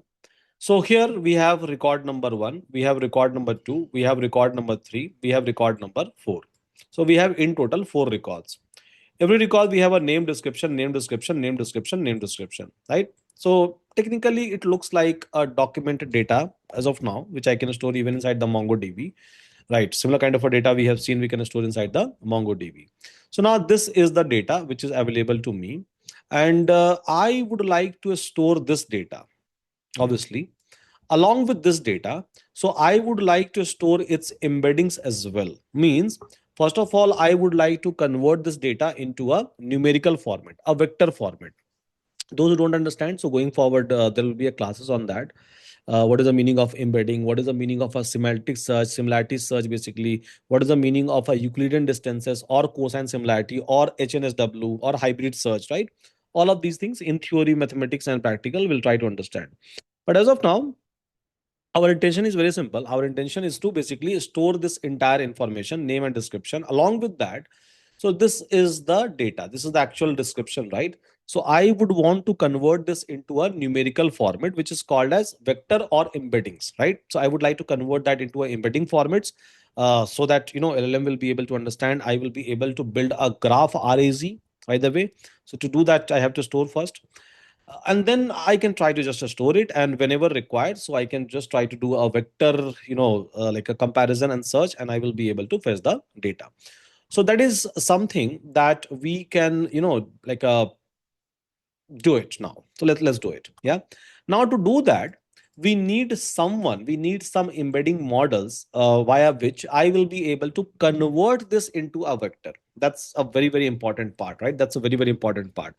So which model I'm going to use it for that one. So let me go to Euron, and here, so if you will go to Uri AI Gateway models, so for embeddings, we have given you a lot of models over here. So we have text embedding like a 3 small, text embedding 3 large, text embedding the other OpenAI model.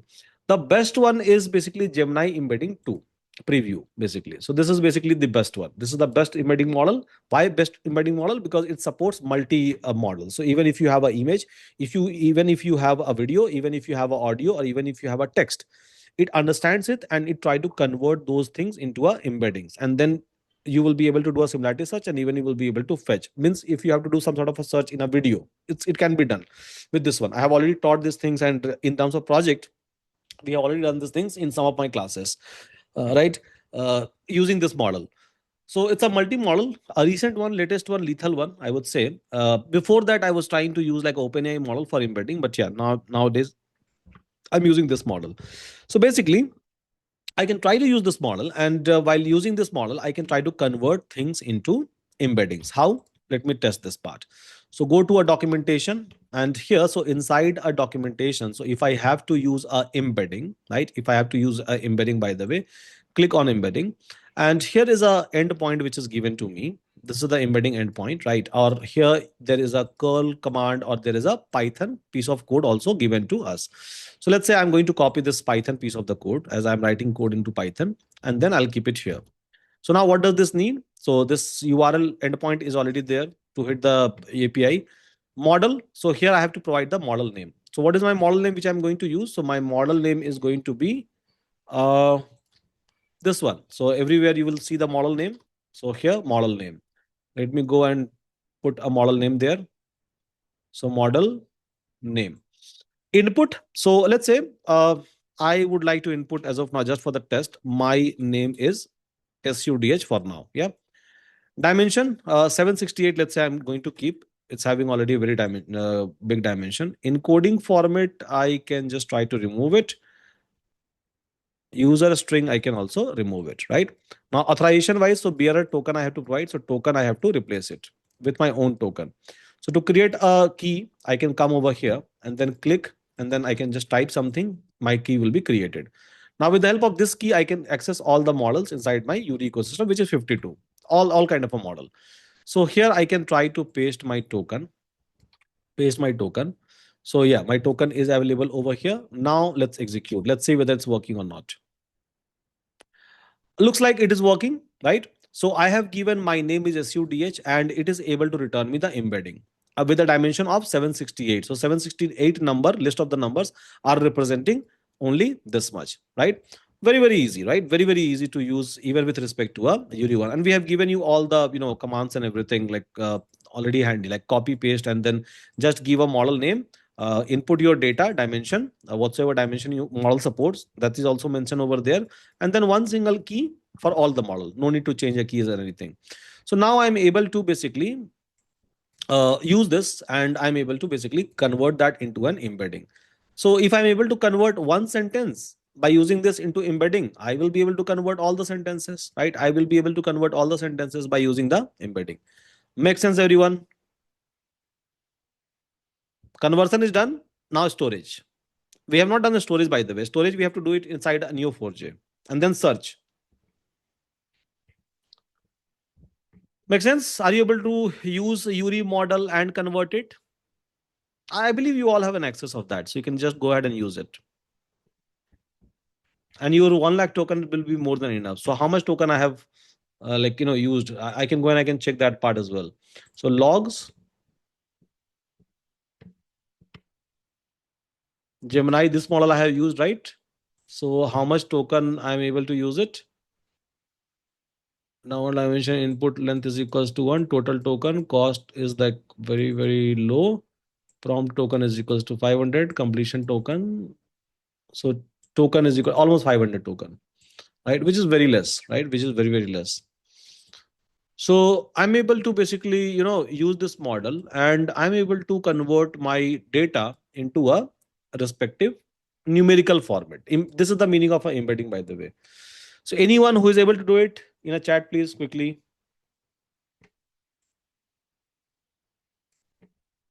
Quick, guys, why you are taking so much of time?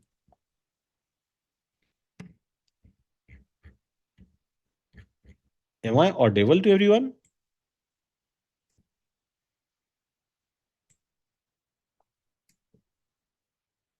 Okay, so like I'm looking for a response, whether you are able to do it or not.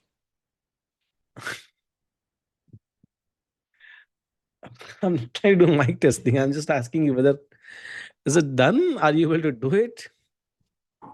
Done? Okay, fine. Then great. Okay, so I'm assuming that most of you have done that, not just one person, right? Okay. So here the first part is basically conversion of my data, right? So obviously I can go and I can try to convert each and everything into a vector. So here let me write the code for that. So I will have to convert this.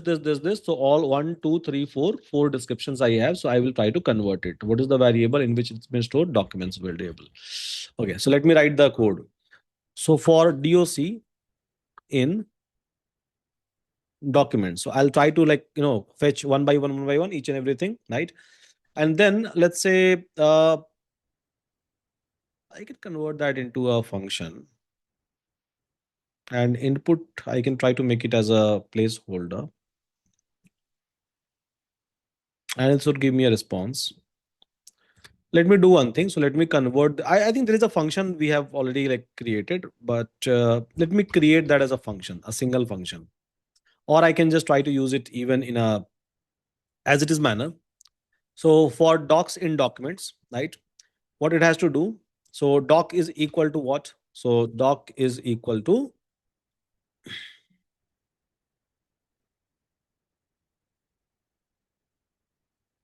okay. So doc is basically equal to one of these data, one data, right? So where there will be name, there will be description. Fine.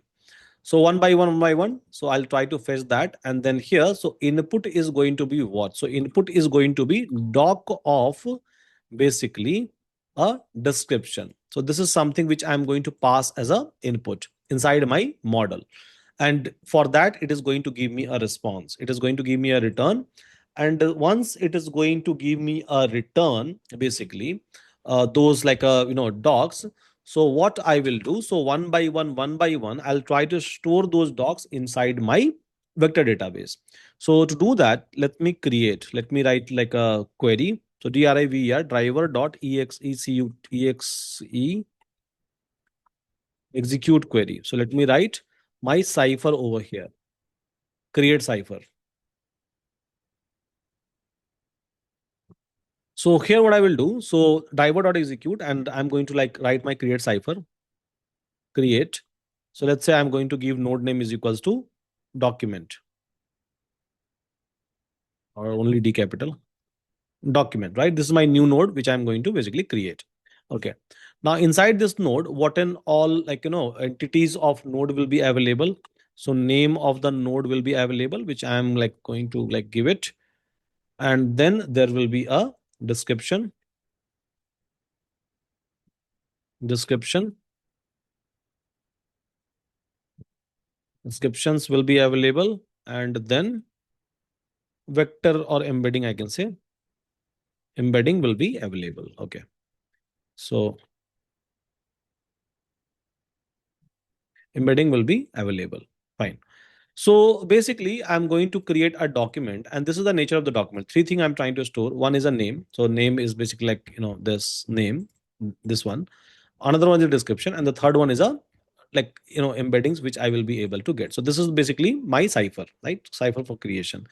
I just have to do what? I just have to provide the data for all three. So here, if I have to provide name, so name is equals to this placeholder. So this placeholder will come from where? Doc one by one. So doc of name is going to be name, name. Then I have to provide what? I have to provide basically description, right? So description means what? So doc of description, simple. And then I have to provide basically what? I have to provide the embeddings. So embedding, embedding. Now embedding is equals to basically this response, but I can't provide this response directly because this response is having these things. So response dot, let me check. So response dot text is giving me this one. So response, and then I can get into this is the dictionary data Data will return me.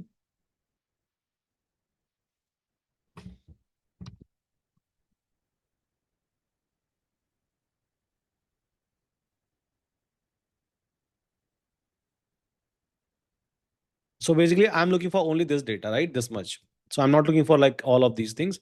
So I have to reach out to that particular point. Response. So this is my return and response of basically data. Data. What is the nature of this response? Let me check. RESPONSE response. Nature is request module dot response. Okay. So response dot text. What is the nature of that? Text. It's a string basically. So response dot text is basically a string.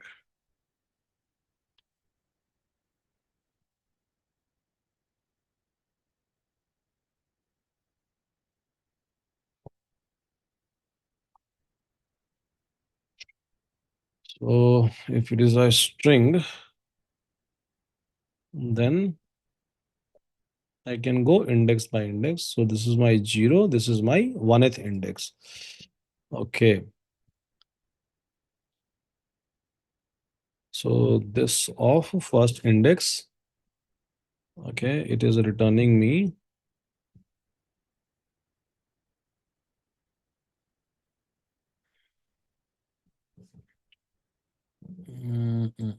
response of, let's say, 0, not subscriptable.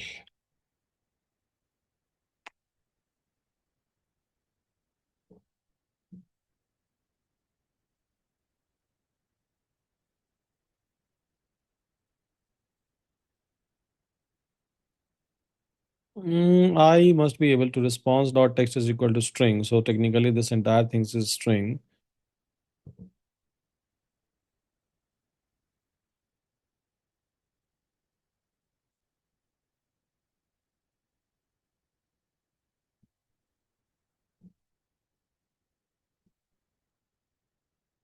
So it is returning me object data of response of data.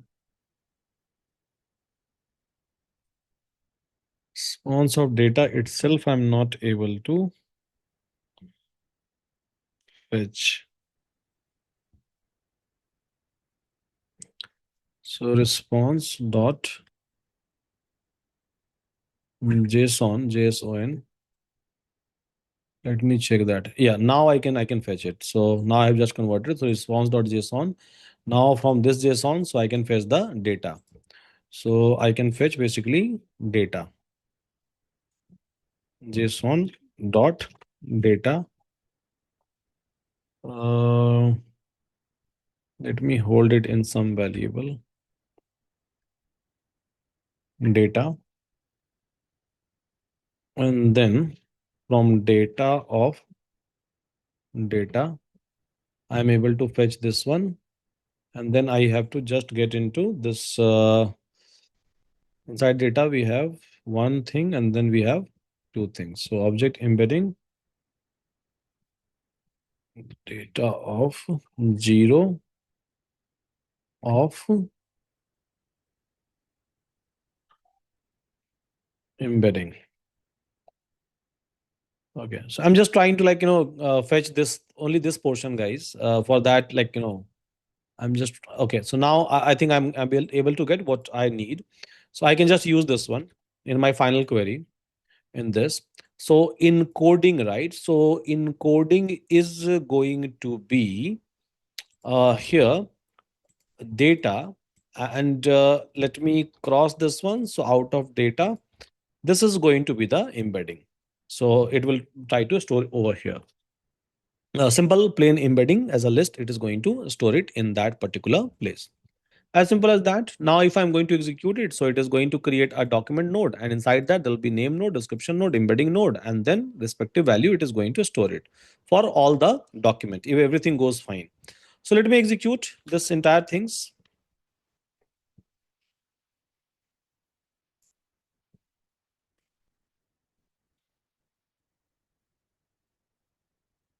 So now I think it's done. Execution is done.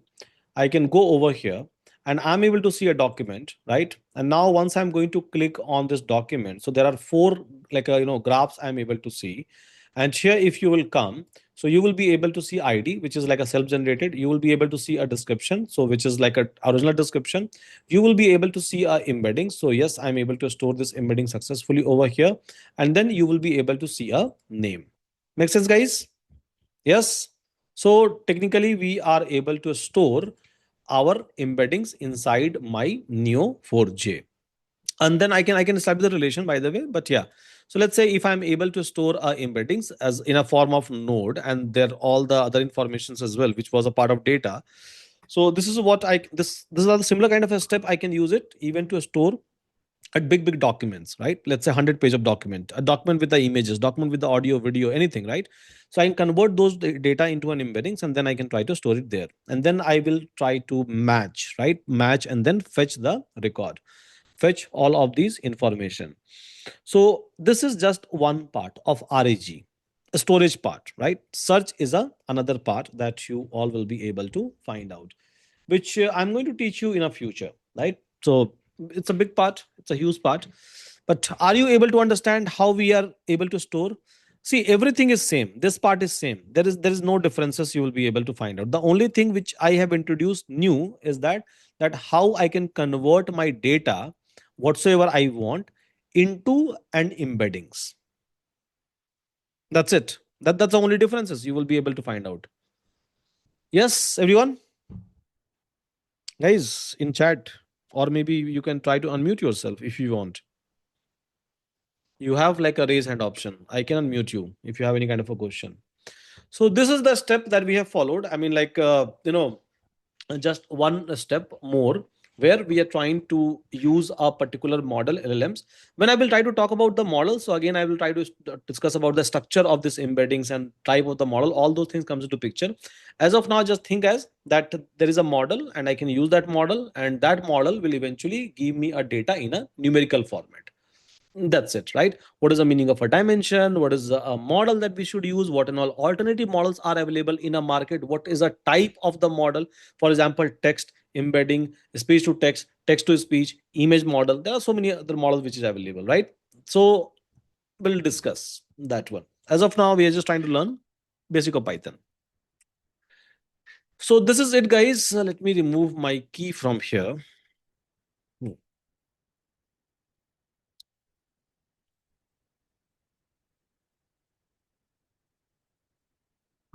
Your key. Simple.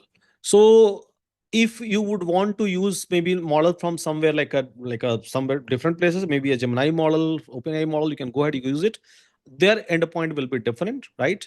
Model name is going to be same, rest is going to be same, and whatsoever format of the authorization they provide, you just have to use that particular format of the authorization. After that, you will be able to use it. Very simple. So this is all about graph database, which I'm going to use it in your Python project. I believe that is going to start in 2-3 days. After 2-3 classes, I'm going to start one Python project. So where I will be using graph databases and other databases as well. And then we'll try to build one sophisticated Python project, only Python, right? Python project. We'll try to solve this RAG problem as well with the help of that Python project. So with that, that's it, guys, from my side. Any question for me? Go ahead. Anyone? Any question? How many of you are not able to understand at all this entire like concept that we have discussed? Not even a single percent. Anyone in the class?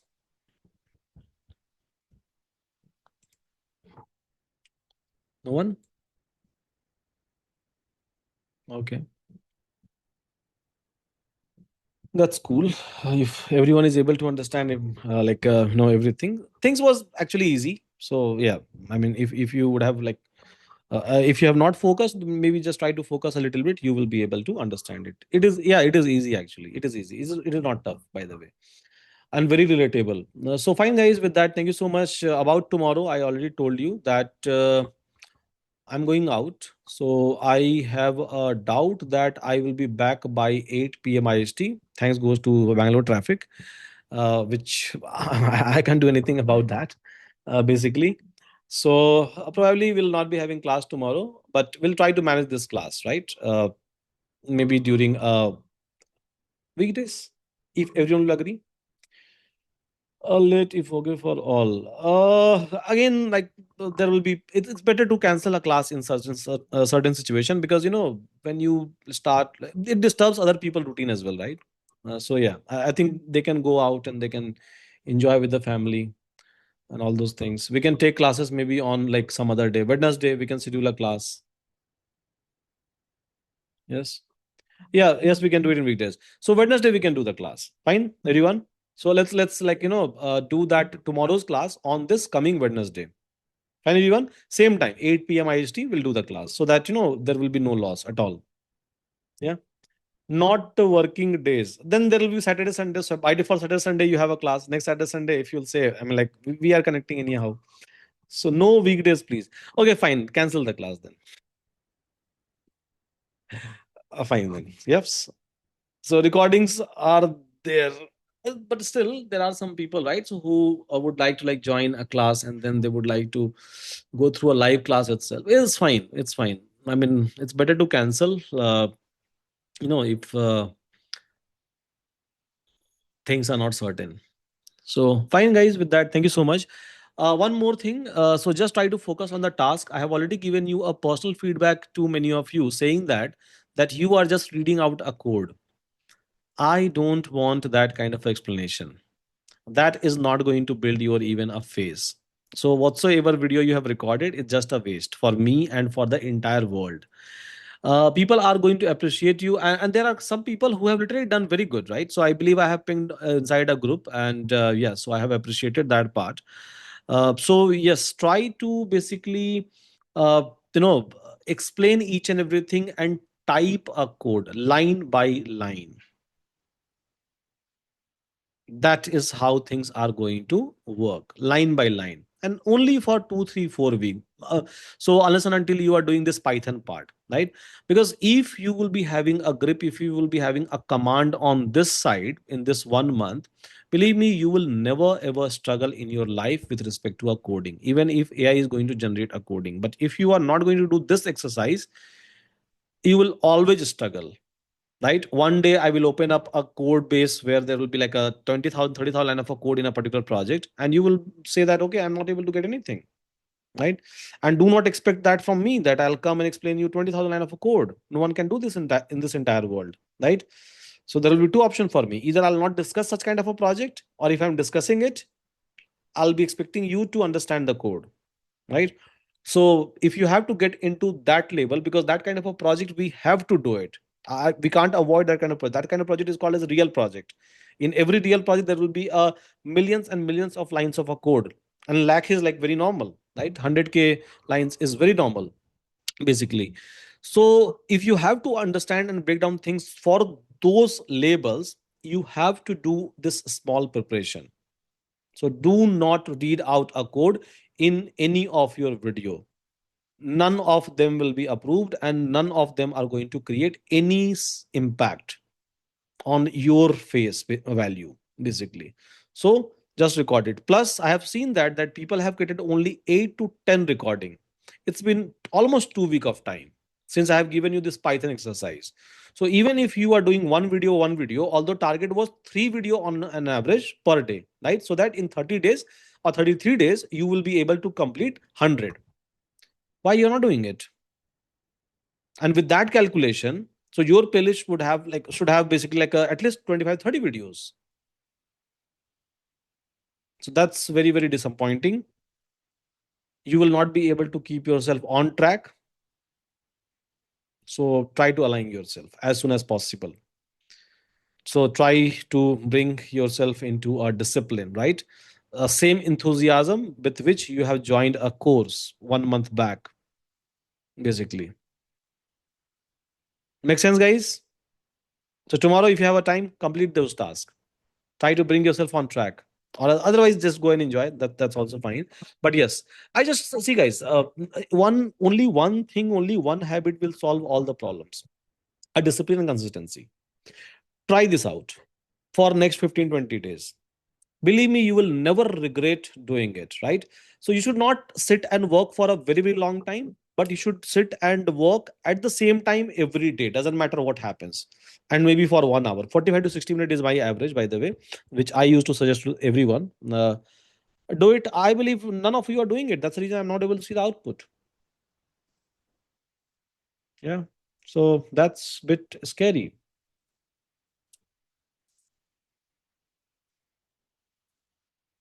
We'll do it from next week, next video. So thanks for the feedback. Yeah. So you will keep on getting a feedback, and more you will submit the task, more you will get a feedback. As simple as that, right? So just try to submit a task. We are here to give you a feedback, right? And then immediately improve it. Because see, you don't have to, like, you don't have to keep yourself in a learning mode for a very, very long time. Because believe me, learning mode is a very, very exhaustive mode, right? uh, so just try to get into an outcome mode.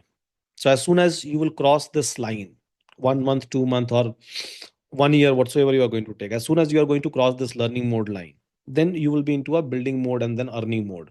Just try to get into that particular mode, because that will be exciting. You will be learning, you will be earning, you will be doing a job, right?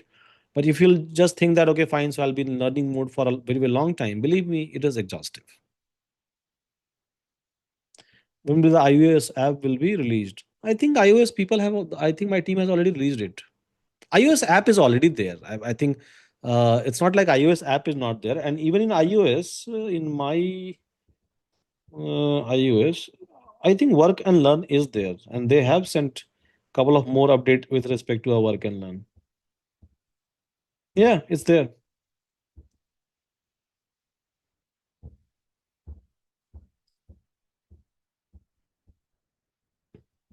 I can see it in my mobile. So yeah, it's there. They have already released it. I think last week itself. I don't know. So fine, everyone. With that, thank you so much. Take care, and see you again, guys, next week. Right? Next week. Till then, focus on task. Complete the task. Thank you so much, everyone. In case of any suggestion, so you know where to reach out. Thanks.